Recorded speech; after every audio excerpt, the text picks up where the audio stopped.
तो मैं संजय अगर आप सभी का हमारे YouTube चैनल में स्वागत करता हूं।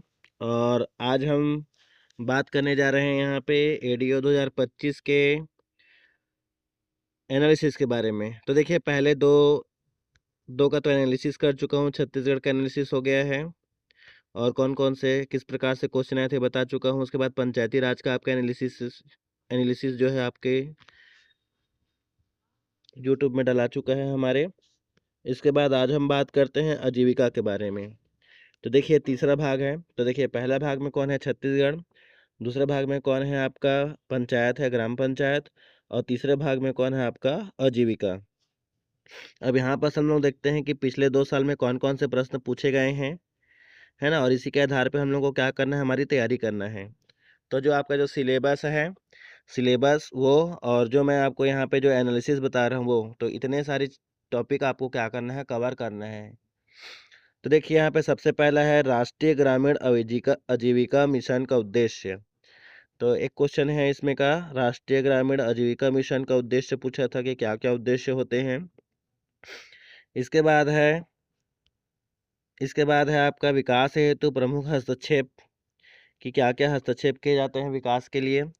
इसके बाद तीसरा है संस्थाओं का उत्तरदायी, कि कौन कौन सी जो संस्थाएं हैं, क्या उत्तरदायित्व है उनका, किस किस चीज़ों के लिए काम करती हैं। इसके बाद देखिए, चौथा है समुदाय और व्यवसाय, जैसे बेल मेटल, ढोकरा क्राफ्ट। तो कौन कौन से समुदाय क्या क्या व्यवसाय करती है ना, इस प्रकार के प्रश्न। इसके बाद देखिए, पांचवा है स्व सहायता समूह और प्रकार। इससे कुछ ज़्यादा ही प्रश्न पूछे गए थे, है ना। 2 से 3 क्वेश्चन दोनों साल में पूछे गए हैं स्व सहायता समूह से। इसमें सदस्यों की संख्या है, ऋण कौन देता है, व्यवस्था कौन करता है, सदस्य कितने होते हैं, क्या क्या अधिकार होते हैं, देखरेख कौन करता है, क्या लोन मिलता है, कितना लोन मिलता है, कौन देता है, क्या देता है, ये सभी चीज़ों की जानकारी रखनी है। इसके बाद देखिए, छठवा है ग्रामीण आजीविका के अवसर, कि ग्रामीण में आजीविका के क्या क्या अवसर हैं, कैसे वह आजीविका चलाते हैं अपना। इसके बाद देखिए, सातवां है श्वेत क्रांति और शिल्पकार, की श्वेत क्रांति क्या होती है, कौन कौन से प्रमुख शिल्पकार हैं वहाँ ग्रामीण में। उसके बाद है संस्थाओं की स्थापना, की ग्रामीण के लिए कौन कौन सी संस्थाओं की स्थापना की गई थी ग्रामीण विकास के लिए, और किस वर्ष में उनको स्थापित किया गया था। इसके बाद है रोग और प्रकार, कि जो पशु और मानव में कौन कौन से रोग फैलते हैं ग्राम में, है ना, कौन कौन से रोग हो जाते हैं, किस कारण से होते हैं, क्या उसका उपचार किया जाता है, उपचार के लिए क्या व्यवस्था की गई है। इसके बाद देखिए, 10वां है पशु खाद्य पदार्थ और उसका गुण। इसमें पशु खाद्य पदार्थ से भी 2-3 क्वेश्चन पूछा था, कि जो पशु जो होता है उनको क्या खिलाया जाता है, ठीक है। क्या खिलाया जाता है, कि चना खिलाया जाता है, कि मूंगफली खिलाया जाता है, ये हो गया। इसके बाद उनको जो खिलाया जाता है तो उससे क्या फ़ायदा होता है उनको। इसके बाद ये पूछा था कि जो पशु का जो खाद्य पदार्थ जो होता है तो हो गया। इसके बाद खतु पशु से जो प्राप्त होने वाले हम लोगों को उत्पाद हैं, दूध है, दही है, किसमें वसा की मात्रा होती है, किसमें क्या मात्रा होती है, कौन महत्वपूर्ण होता है, कौन नहीं होता है, तो ये सब चीज़ें आपको पता होनी चाहिए। इसके बाद देखिए, 11 है बैंक प्रणाली संबंधी प्रश्न, नियंत्रण अधिनियम, शेयर और राष्ट्रीयकरण। तो बैंक प्रणाली का क्या अधिनियम है, उस पर नियंत्रण कौन रखता है, क्या शेयर है ना, कौन कौन से बैंक है जो राष्ट्रीयकृत हैं। इसके बाद है आपका 12 नंबर का है योजना अंतर्गत ऋण, कि कौन कौन सी योजना है जिसके अंतर्गत ग्रामीण में ऋण दिया जाता है। इसके बाद है खादी और ग्राम उद्योग बोर्ड का उद्देश्य, खादी और ग्राम उद्योग बोर्ड क्या होता है, किस लिए बनाया गया है, कब स्थापित किया गया है, क्या इसका उद्देश्य है। इसके बाद देखिए, 14 है राष्ट्रीय ग्रामीण आजीविका अभियान, है ना। तो यह अभियान कब से चालू हुआ, क्यों चालू हुआ, इसका उद्देश्य क्या है, इसकी स्थापना की गई, कौन किया, है ना, किसके अधिकार क्षेत्र के अंदर में आता है। इतनी सारी बातें आपको पढ़नी है। ग्रामीण बाजार की विशेषता, कि ग्रामीण बाजार की क्या क्या विशेषताएं हैं। इसके बाद देखिए, 16 है दूध उत्पादक देश, की कौन सा जो देश है वो दूध उत्पादक में या दूध से संबंधित प्रोडक्ट उत्पादक में अग्रणी है, आगे है। 17 है बैंक लिंकेज हेतु डॉक्यूमेंट, की कौन कौन से डॉक्यूमेंट बैंक लिंकेज के लिए लगते हैं। जैसे मान लीजिए स्व सहायता समूह कोई लोन निकालते हैं तो क्या क्या डॉक्यूमेंट लेते हैं, स्व सहायता समूह बनाते हैं तो क्या क्या डॉक्यूमेंट दिया जाता है ये। इसके बाद देखिए, पशु प्रजाति, कौन कौन सी पशुओं की प्रजाति हैं जो दूध उत्पादन करते हैं, उनकी क्षमता क्या है, उनका प्रमुख उत्पादन क्या है, किस तापमान में रहते हैं वो, है ना? क्या उनका गुण है, क्या उनको भोजन दिया जाता है, ये संबंधित प्रश्न। इसके बाद देखिए हरित क्रांति क्या है, उसके क्या-क्या घटक हैं।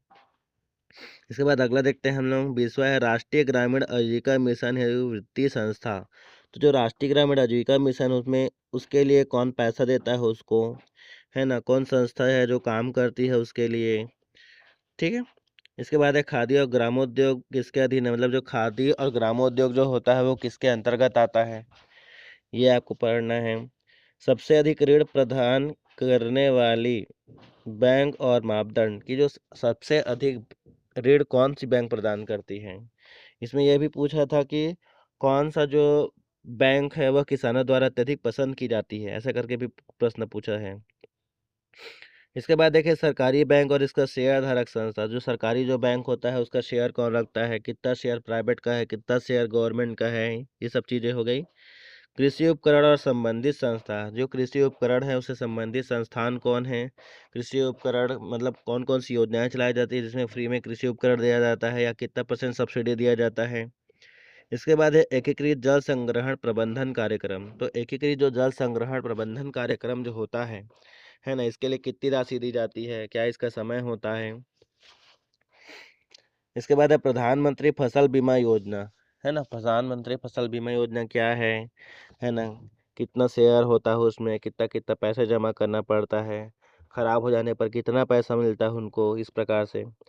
इसके बाद योजनाओं की तुलना भी करनी है कि कौन कौन सी योजनाएं जो है उनमें क्या तुलना है या क्या समानता है या क्या भिन्न है। इसके बाद है स्वर्ण जयंती ग्राम स्वरोजगार योजना। कि स्वर्ण जयंती ग्राम स्वरोजगार योजना क्या है ना? उसके क्या क्या लाभ हैं, है ना? कौन उसको सहायता प्रदान करता है, वित्त संबंधी कहाँ से आता है। इसके बाद है स्व सहायता समूह का मूल्यांकन। कि जो स्व सहायता समूह जो होता है उसका मूल्यांकन कौन करता है ना? उसकी देखरेख कौन करता है, जांच पड़ताल कौन करता है। इसके बाद है NLRM के बारे में पूछा था कि NLRM क्या है करके। इसके बाद देखिए अगला है सरकारी बैंक संबंधी जानकारी। कि सरकारी बैंक जो है ना? तो सरकारी बैंक में कैसे खाता खुलवाते हैं, कैसे किसान खाता खुलवाते हैं, क्या KYC होता है, ये संबंधित प्रश्न पूछ सकता है इसमें। इसके बाद है अभी अभी जस्ट बोला था अधिक पसंदीदा बैंक को पूछा है करके। देखिए अधिक पसंदीदा बैंक के बारे में पूछा है। सरकारी बैंक प्रणाली की सरकारी बैंक जो है कैसे काम करती है, किस प्रकार से काम करती है, कैसे वित्त संबंधी व्यवस्था होती है। इसके बाद है संबंधित वेबसाइट की कौन कौन सी सरकारी वेबसाइट जो होती हैं उस पर क्या जानकारी मिलते हैं आपको, क्या क्या काम होते हैं, कौन कौन सी वेबसाइट है जो ग्रामीण विकास से संबंधित है। इसके बाद है ग्रामीण बाजार की चुनौतियाँ। कि ग्रामीण बाजार में क्या क्या चुनौतियाँ आती है, किस प्रकार की चुनौतियाँ आती हैं, है ना? उस चुनौतियों का कैसे निपटारा किया जाता है। इसके बाद है ग्रामीण बाजार में अधिकतम प्रवेश। ये ग्रामीण बाजार में अधिकतम प्रवेश किसका है, कि सरकार प्रवेश करती है कि कंपनियां प्रवेश करती है, कि किस प्रकार से उसमें प्रवेश किया जाता है ये। इसके बाद मछली पालन के बारे में पूछा था कि मछली पालन या मत्स्य, है ना? मत्स्य पालन क्या है, इस प्रकार से मत्स्य पालन के बारे में आपसे पूछ सकता है। इसके बाद है ग्रामीण विकास मंत्रालय और भारत सरकार की योजना, है ना? कि ग्रामीण विकास मंत्रालय कौन कौन सी योजना चलाता है और भारत सरकार जो है वो कौन कौन सी योजनाएं चलाता है। इसके बाद देखिए अंत है आपका 40 नंबर का है जिसमें है मिश्रित खेती। तो मिश्रित खेती के बारे में पूछा है कि मिश्रित खेती क्या होती है, या मिश्रित खेती कब करते हैं, है ना? या किस क्षेत्र में करते हैं, या कौन कौन किसान इसके अंतर्गत आते हैं, कौन कौन से किसान इसको करते हैं, इस प्रकार के प्रश्न पूछा हुआ है। तो आपको एक चीज़ ये ध्यान रखना है कि अब व्यापम के जितने भी जो एग्ज़ाम होंगे उसमें कूट वाले ही प्रश्न रहेंगे। तो आपको ज़्यादा से ज़्यादा अपने पास जानकारी रखनी है, ज़्यादा से ज़्यादा आपको नॉलेज इकट्ठा करना है ना? और एक चीज़ मैं आपको बता देता हूँ, आप सिंगल बुक बिल्कुल भी मत खरीदिएगा। कि आपको लगेगा कि जैसे आपको एडीओ की तैयारी करनी है और आप जा कर के कोई बुक स्टोर से एक सिंगल बुक खरीद कर ले आते हैं, तो बिल्कुल मत लाइएगा। बल्कि आप प्रत्येक सब्जेक्ट के लिए अलग अलग बुक ले ले लीजिएगा और उससे पढ़िएगा। और कोशिश कीजिएगा कि किताब जितनी मोटी होगी आपके लिए उतनी ही अच्छा होगा, क्योंकि उतनी ही ज़्यादा जानकारी उसमें आपके लिए मौजूद होगी। लेकिन केवल एक बुक मत लीजिएगा। कहने का मतलब मान के चलिए आपको एडीओ का बुक लेना है, आप दुकान चले गए, बोले कि एडीओ का आप बुक दे दीजिए तो सिंगल बुक दे देगा आपको, तो ऐसा नहीं करना है आपको। आपको अलग अलग है, जैसे पंचायती का अलग ले लीजिएगा, सब विषयों का अलग अलग बुक ले लीजिएगा और उसी को मस्त पढ़ दीजिएगा। अब मिलते हैं अगली वीडियो में, तब तक के लिए बाय बाय।